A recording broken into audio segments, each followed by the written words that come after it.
So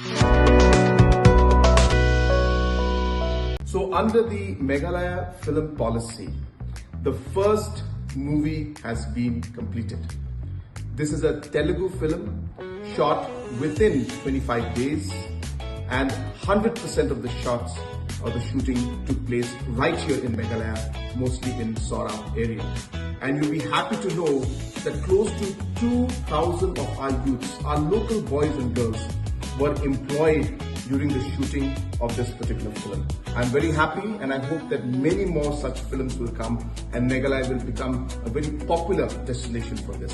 And I have with me Mr. Venu, who is the producer of this movie. Thank you so much.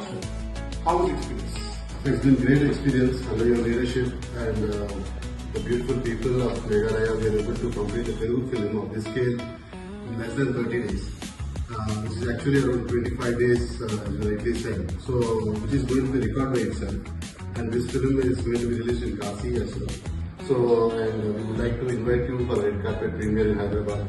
I will be there for sure. Thank you so much. Wish you all the best. Thank you, sir. Thank you.